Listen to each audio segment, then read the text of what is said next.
Hey guys, so this video is going to be a little bit different. I've realized throughout my time here on YouTube that there's a lot of people out there in the YouTube community who actually agree with me, but they don't really have a channel that's about religion, or they haven't really felt comfortable talking about that type of thing on their channel, or they just haven't really done it yet. So I kind of want to start this new thing where I bring people on my channel to talk about their atheism or their lack of belief or just their views on religion in general, because I feel like it's a good way to put your feelings out there. And I think that a lot of people right now are still kind of in the atheist closet, and I want to help bring them out. I want to help spread the word and show people out there in the YouTube community that there's a lot of people out there who agree with me or agree with you on certain religious views, and we're not so alone. So I want to say thank you to my friend KSic for doing this video with me. We've already done a video together. If you want to see it, check it out. It's pretty awesome. It's about Coke and sodas and God and religion. It's a great analogy.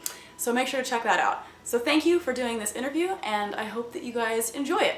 First question, do you believe that people with different religious beliefs deserve respect? I would have to say it's situational. For the most part, I'd say no, because people's belief in a god doesn't stem from some massive amount of research, narrowing down tens of thousands of different gods that have existed throughout religious mythologies, morals, sense of values, their books and scriptures and what have you. Like Richard famously said, you know, if you were born in India, you'd most likely be a Hindu. If you were born in Egypt, you'd most likely be a Muslim. If you were born a few thousand years ago, you could be, you know, worshiping a statue of the sun. You know, it isn't based on some extensive study of them trying to figure out the truth. And even funnier, I think, is that most people haven't actually fully read their religion. They'll attack you and live their whole life through this philosophy from something they have not fully read yet. I mean, they've been to church or the mosque or what have you, but they haven't actually gone through the time to open it and read it themselves. What's the number one thing that a lot of religious people tend to say that just drives you nuts? I would definitely have to say, and just even thinking about it drives me crazy, is when people use the complexity theory as their proof of God. And if you guys don't know what the complexity theory is, essentially it states that something complex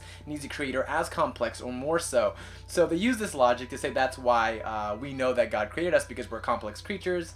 We need someone to create us, God. And what drives me crazy is that you go, obviously with this logic, then God himself would had to have had a creator as well. It kind of creates an infinite. We never get to the beginning. What's the point of even using this logic? It really kind of answers no questions. It just leads to more questions like, well, who created God and who created that God and so on and so forth. It's really just a silly argument, and it drives me off the wall. But then they say, you're silly. No, God was the beginning. Remember, you forget that part. He was the beginning. So that part of the theory doesn't apply to God because he was the beginning. You get it? You see what I'm saying? He was the beginning. The beginning. You're closed-minded. That's the problem. A lot of times in my videos I'm called arrogant because I'm an atheist, and a lot of times people who are atheistic or people who lack a belief in God, because apparently the word atheist has such a negative connotation, it's preferred that I say non-religious. A lot of people like that are portrayed as self-centered and egotistical. So how do you respond to something like that? You know what? I take it back. This actually might be the one that drives me the craziest.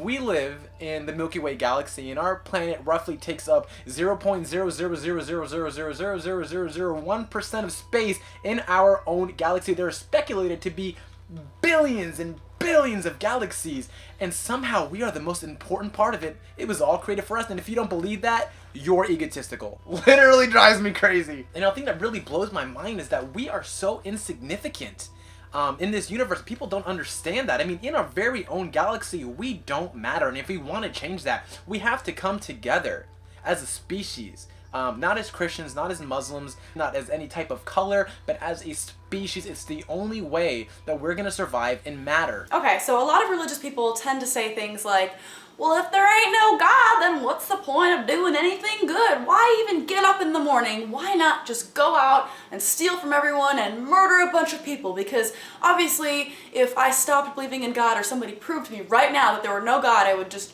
go out and murder a bunch of people. But that's something that I hear all the time. So how do you respond to that? Every time you ask me a question, I keep taking back my previous statement about what annoyed me the most, because I guess they all annoy me equally. This is I think, a fundamental problem with the whole establishment of religion and what it's based on. You know, I've always believed that for true moral progression, we need to come to the conclusion that we do the right things because it helps our species progress forward, because it helps you, your bloodline, your friends, and their bloodlines as well have a better life and a better existence. Not because you're doing something because you're going to get rewarded for it. I mean, what does it say about how legitimate your religion is when it isn't telling you to do the right thing because it's the right thing to do? Rather, it's telling you, do the right thing, also worship me, and then And then you're set. Do the right thing all the time against someone who doesn't always do the right thing, but they worship me and you don't. Guess what I decided?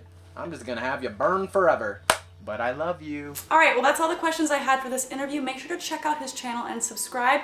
Anything else you want to say? Well guys, I have a page where I do videos like this, and if you're not convinced yet, if this video didn't convince you to subscribe to me, feel free to click this link or click my face, and it'll take you to a video I did addressing someone who was suicidal, and I think after that video, you will be compelled to subscribe. Thank you guys so much for watching, and take it easy. Anyways, he's a really good friend of mine, so make sure to go check out his channel and subscribe. He's got a lot of awesome content, and he's really smart, so go check it out. If you like this video, give it a thumbs up, share it everywhere. All my social media networks are in the description below. Subscribe to my channel if you haven't already. Thanks for watching, and I'll see you guys next time.